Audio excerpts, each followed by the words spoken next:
It is funny how we can get wrapped up in these memories like that, where rather than enjoying a memory or just not thinking about a bad memory, we'll bring up these certain things that just bug you and then continue to be bugged. Yeah. We're not doing ourselves any favors. It's not helpful. It's a form of perfectionism, really, in that you feel that something didn't go right. It wasn't perfect. As you're ruminating on it, you wish it had gone right, that it had been a perfect interaction or whatever. Yeah, let it go.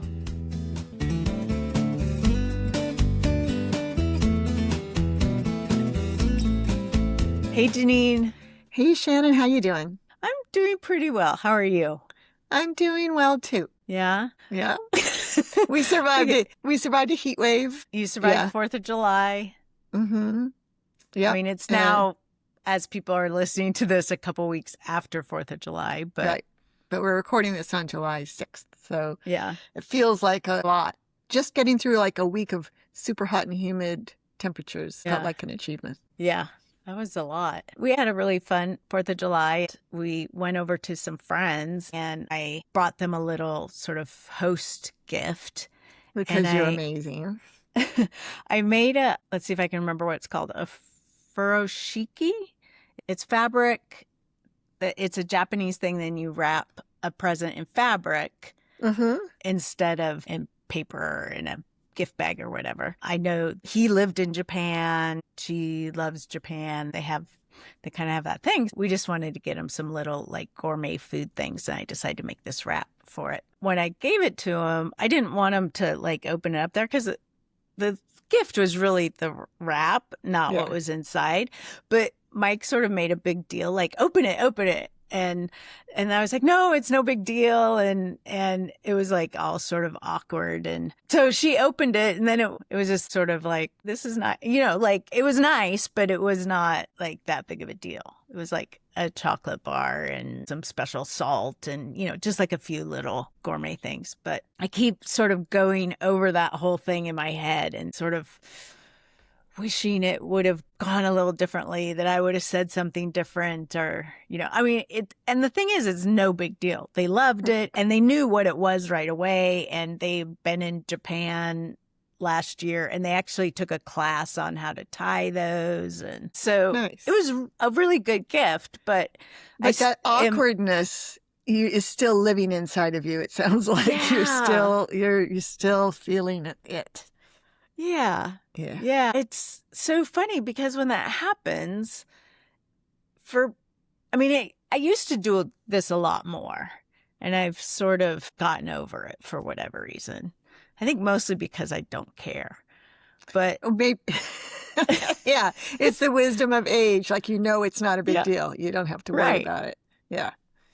Yeah. And so it's kind of funny that it's still hovering around in my brain. Yeah. I don't do that a lot either, but your story's reminding me that since I moved to this apartment building and developed the hobby of talking to people in the elevator, I've had a few awkward encounters and all started by me. And I can relive those sometimes in a not productive way. Right. I think it's pretty common and it feels good that it doesn't happen very often anymore. Yeah. Because I think I used to do it a lot. Like I would be constantly replaying things and what I wish I would have said or just feeling bad about it. Not even like thinking about how it could have gone differently, but just replaying some embarrassing or awkward or whatever moment over and over. I had a moment like it would have been more than 30 years ago. Well, I think while I was still working at the garden, where for some reason went to the home of a professional colleague, not really a friend, but he had, I don't even remember, like badly broken his leg or somehow was homebound. And I really can't remember why I would have gone over there, but I did. And at the end, when I went to leave, it felt appropriate to me to go in for a hug. But at the same time, he put his hand out for a handshake. Yeah. And I can still feel that. I can still feel how embarrassed I was by that. Really, I'd be willing to bet that guy doesn't remember. Yeah, it was. But 30 years later, That's the thing that Yeah. pops to mind when I think about that. Like I've relived that at least once a year in that time, I think. Oh my God, I've done that. The crossed wires of hug versus handshake. Yeah. Yeah. That's so awkward. I think often the main reason why your mind keeps bringing it up to you is, not to just make you suffer more, even though that's what it usually does, but that there's something for you to learn from that experience. And learning that can sort of allow you to let that memory recede in your mind, like all the other memories, all the other things that happened that day or that week that you don't remember at all. Right. Right. Your brain is sort of craving the lesson. And once you internalize the lesson, you can let go of the embarrassment, reliving the embarrassment or that inner critic. Yeah. Yeah. So that can be a conscious thing, right? Like you might think about it right after and try to glean the lesson and then move on. Yeah. And so like with my experience over the weekend, I think, well, I'm trying to think what is the lesson to learn from that. And I think the important thing is that they're sharing their home. I'm sharing a gift with them, and just let it be. I don't need to make excuses for anything. I don't need to, try to ramp up or tamp down their expectations or anything. It just like, let it be what it is. Right. Yeah. You put more importance on the awkwardness of the moment internally than it merited, certainly. Right. They probably haven't given it a second thought. Did you talk to Mike about it afterward? I mean, did he feel it? No, he did not feel it. But when I explained to him that I felt like it made it seem like what was important was what was inside the wrap, then it was kind of a letdown. But, if I just left the wrap being like the real gift, then it sort of rang more true to what I wanted it to be. Right. And Mike, who's a very generous person, also is enthusiastic by nature, was just in it for the whole gift giving. Yeah, it was the whole thing. He was just excited. Right. And we had picked out these really fun things to go in there. And so he was just excited by the whole thing. He's like, oh, I didn't really think about it that way. I get what you're saying now. Also, if I just sort of embrace the good part of my experience, the enthusiasm, a good part of his experience. And, they were delighted and surprised that we brought anything. Right. So. Right. Yeah.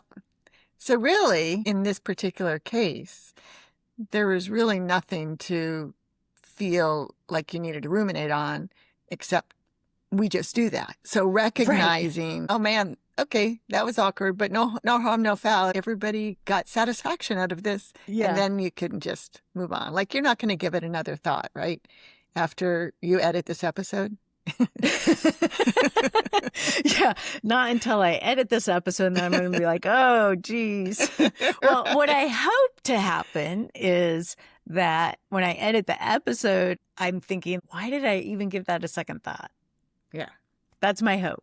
But to do that, I think I have to really sort of sit down and kind of, because I'm visualizing the whole exchange and, sort of brighten up and emphasize in my imagination the parts that I want to hold on to and kind of dim or de-emphasize the things that I want to let go of. Oh, nice. Yeah, I think that exercise is it's a little bit like what we talked about last week was self-talk and the voice that you're hearing, you can alter that to create a different feeling from it or to allow you to ignore it if it's unhelpful or whatever. And so you can do that if you visualize things, if you sort of imagine things visually as opposed to auditorily. Orally with an A? A-U? Yeah. Right. So you can create a different experience by changing the image in your head. Yeah, that's great advice.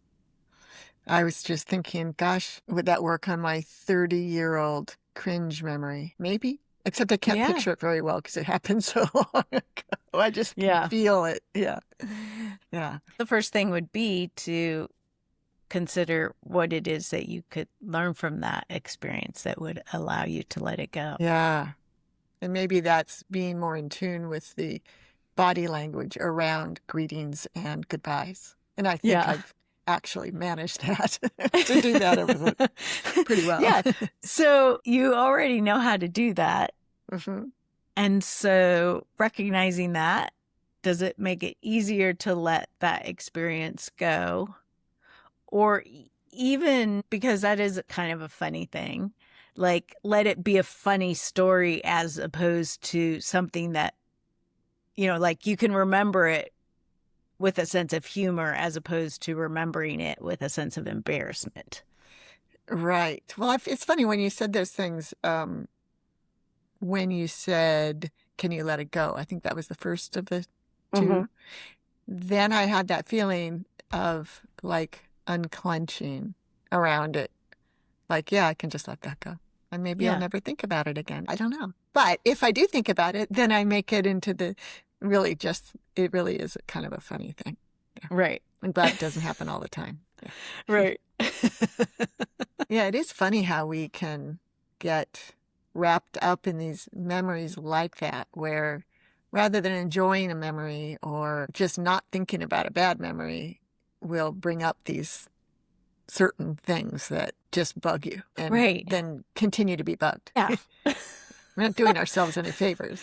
No, it's not helpful. And it's a form of perfectionism, really, in that you feel that something didn't go right. It wasn't perfect. As you're ruminating on it, you wish it had gone right, that it had been a perfect interaction or whatever. Yeah, let it go. Let it go. Mm-hmm. Yeah. And I wonder if even just recognizing that it was a good enough experience is enough. I mean, to allow yourself to let it go. Do you think that applies to your gift-giving experience? Yeah, it was good enough. It definitely was good enough. It was better than good enough, actually. But it was definitely, it was good enough. At a minimum, good enough. Right. Right. Yeah. Yeah. And when you think about your experience of going to your colleague's home and that goodbye, that whole experience, does that feel like it was good enough? Yeah, I mean, as you say, at minimum. I mean, I imagine my having gone there was for some reason that was well received. And if somebody, I wish I could remember the circumstances, but if somebody were, I bet he was appreciative of that. And so, yeah, that was a good experience. It just had a good enough goodbye as part of it. It was just the goodbye part. I did leave. And so therefore it was good enough. I wasn't trapped there. Yeah. Yeah. Oh my God. You're still there. But there is a way that you are still there when you keep thinking about it. Yeah. So that's another way to maybe allow yourself to let it go, is to recognize, well, you survived that because you're here now. Yeah. So you can let it go. Yeah. Yeah. We don't have to let what feels like some of our most awkward or embarrassing moments to continue to have a lot of real estate in our heads. Right. I have too much in there already that I can't remember, or I want to remember that I can't. I don't need that stuff intruding. Right. Yeah. Well, we would love to hear from you, our listeners. Do you ruminate on past events? Are you able to let it go? You can let us know on Facebook, Instagram, or YouTube at Getting to Good Enough. You can email us at gettingtogoodenough@gmail.com, or you can give us a call at 413-424-GTGE. That's 4843. Until next time, this is Shannon Wilkinson in Portland, Oregon. And Janine Adams in St. Louis, Missouri. And we hope that good enough is getting easier for you.